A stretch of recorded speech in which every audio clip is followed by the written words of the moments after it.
Mbak, namanya jatuh mbak, boleh kenalan nggak? Ya, sama saya Sabrina Mirza Azmi, nama panggilan saya Arin.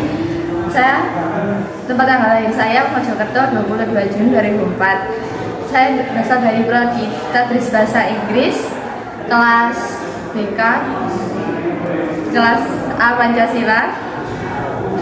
NIM saya 22010011 2201001025. Hobi saya yaitu nonton film. Terima kasih. Boleh kenalan nggak mas? Boleh. Nama saya Ahmad Arif Nurudin Solihin, bisa dipanggil Arif. Tanggal lahir 27 September 2003 di Kota Tulungagung. NIM saya 220111001007. Kelas Pancasila A, hobi pemain game. Makasih. Terima kasih mas.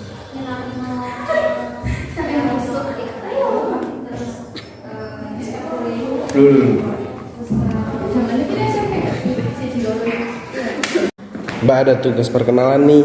Oh iya, tugas perkenalan apa mas? Pancasila. Oh iya.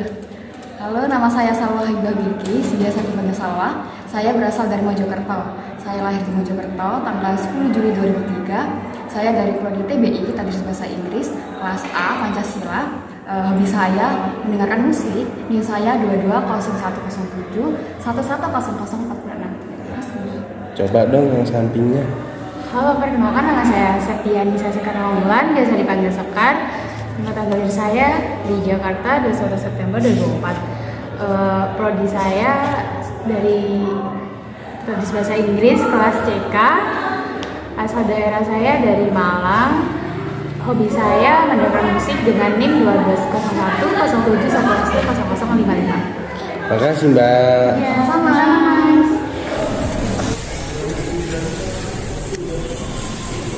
Duh, mas, kok ganteng banget? Siapa namanya mas? Perkenalkan nama saya Zafar Nabil Ahmad, biasa dipanggil Aping. Saya lahir di Jombang tanggal 15 September 2004. NIM saya 220107110067. Saya berada di kelas Pancasila A. Di sini saya sedang mengerjakan tugas dari Opa Kali. Makasih, dadah.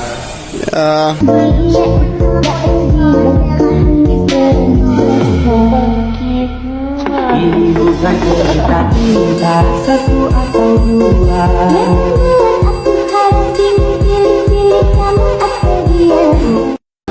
Tahu nggak sih kalian hubungannya Undang-Undang 1945 dengan Pancasila? Nah nih, aku kasih tahu nih. Pancasila tuh merupakan unsur pokok dalam pembukaan Undang-Undang 1945. Keduanya memiliki hubungan yang saling berkaitan dan tidak dapat dipisahkan. Dapat digambarkan tuh kayak Pancasila tuh rohnya, sementara Undang-Undang tahun 1945 tuh raganya gitu. Terus yang kedua, pembukaan Undang-Undang Dasar Negara Republik Indonesia pada tahun 1945 yang disahkan atau ditetapkan oleh PPKI yang berupa sila-sila dan terdiri dari 5 sila, itu dinamakan Pancasila. Nah, pembukaan Undang-Undang 1945 adalah pokok kaidah yang dijadikan landasan serta peraturan hukum tertinggi bagi bentuk hukum lainnya, termasuk hukum dasar tertulis dan hukum dasar tidak tertulis.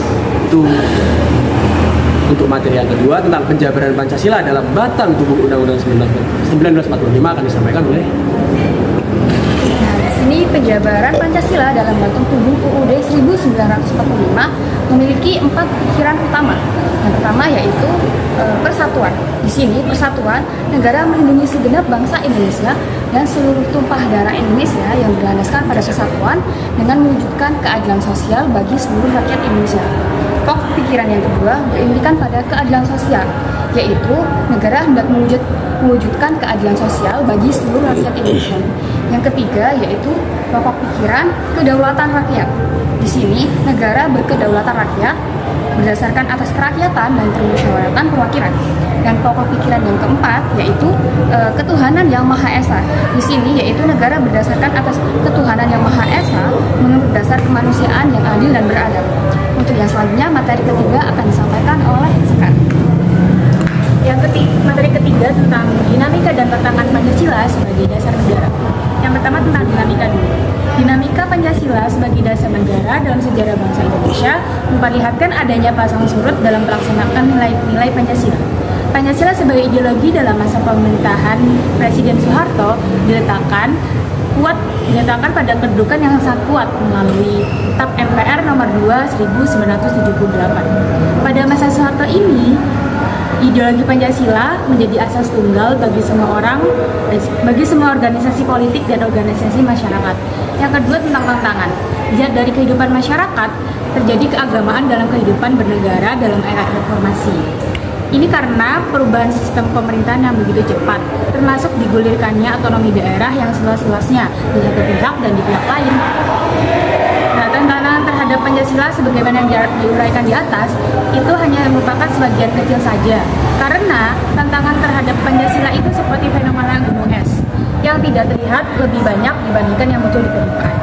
Yang materi keempat dijelaskan oleh Sabrina.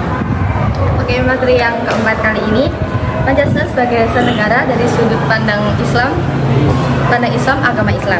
Berbicara pandangan Islam terhadap Pancasila, kesepahaman bahwa Pancasila sebagai dasar negara tidak bertentangan dengan agama Islam atau nilai-nilai ajaran Islam, tetapi kedalaman nilai filosofis Pancasila yang merupakan perwujudan dari nilai-nilai ajaran Islam hendaknya memperkuat posisi kita sebagai negara Indonesia yang beragama yang berkeadaban dengan menghormati semua pemeluk agama yang ada, sebagaimana yang dicita-citakan oleh Bung Karno. Pancasila yang telah menjadi falsafah bangsa dan sumber bagi nilai-nilai yang terkandung di dalam konstitusi sejatinya merupakan ijtihad dari Muslim para tokoh ketika perjuangan kemerdekaan. Sekian dari kaum kami. Setelah ini akan ada video wawancara, silahkan ditunggu. Ya.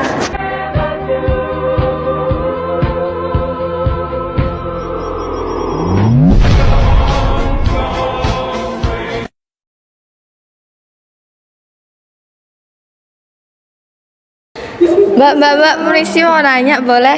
Oh, boleh Kak, silakan. Sebelumnya perkenalkan diri dulu. Perkenalkan, nama saya Reski Ferdania Putri Alifi, Prodi Hukum Ekonomi Syariah Angkatan 22. Oh ya, makasih ya Kak sebelumnya. Ya. Ini saya punya 3 pertanyaan Ya, untuk tugas silakan.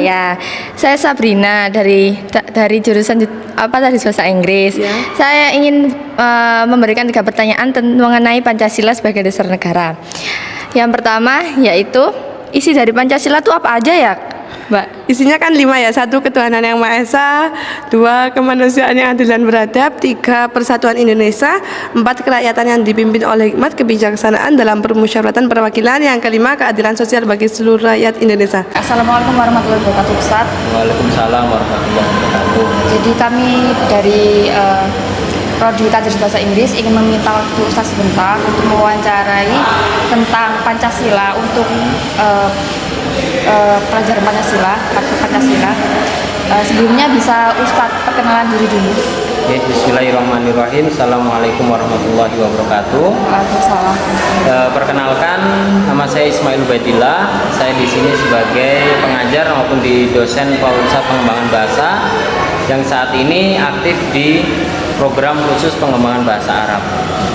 Baik Ustadz, lanjut ke pertanyaan kedua. Jadi menurut Ustadz itu penerapan perilaku masyarakat sekitar pada sila yang pertama itu seperti apa? Sebenarnya kalau semuanya kita lihat penerapan dari Pancasila di masyarakat Indonesia sendiri, memang kita ini didasari dari ketuhanan yang Maha Esa. Maka daripada itu negara Indonesia sendiri tidak pernah mendikotomikan antara agama-agama tiap penduduknya ataupun tiap warganya. Namun hal ini lebih tersirat di dalam segala perilaku kita, khususnya itu di dalam peribadatan, dan di dalam beribadah kita selalu mengedepankan yaitu unsur-unsur agama. Maka yang penerapan di sila pertama yaitu setiap kali tindak ataupun tunduk daripada warga Indonesia selalu diiringi dengan norma-norma keagamaan. Selamat siang semuanya. Di sini saya akan mewawancarai satu orang asing tentang Pancasila. Baik, inilah orangnya yang akan saya wawancarai. Baik, langsung saja kita wawancarai. Halo Mbak, selamat siang. Selamat siang. Boleh mengganggu waktunya sebentar? Iya boleh. Apakah boleh duduk di sini? Monggo. Boleh, boleh, oke. Sebelumnya, perkenalkan diri dulu, Mbak. Angelina Novita, saya umur 22 tahun, freelance. Oh, bekerja sebagai freelance. Ya. Berpenghasilan berapa tiap bulannya? Ya, lumayan lah, kisaran 1 sampai 2 jutaan. Oh, lumayan ya untuk orang asing. Saya punya beberapa pertanyaan nih, Mbak, buat Mbaknya. Apakah boleh bertanya? Ya, monggo. Pertanyaan tentang Pancasila nih, Mbak. Dan pertanyaan terakhir, jika masyarakat melakukan kerja bakti, saling membantu orang lain, menurut Ibu itu termasuk penerapan Pancasila yang keberapa ya? Yang kedua dan ketiga. Yang pertama, kenapa memilih sila yang ketiga? Karena Persatuan Indonesia dalam kerja bakti, otomatis orang-orang bergotong royong untuk membersihkan suatu desa, misal. Mereka bersatu untuk mewujudkan suatu kebersihan di desa dengan bergotong royong yang membutuhkan kerjasama, dan itu mempererat tali persaudaraan mereka di sana. Untuk sila yang kedua, kita ini hidup sebagai makhluk sosial yang masih membutuhkan orang lain. Oh ya, betul. Ya, kurang lebih seperti itu ya. Makasih, Pak ya. Oke, terima kasih atas waktunya. Ya, makasih.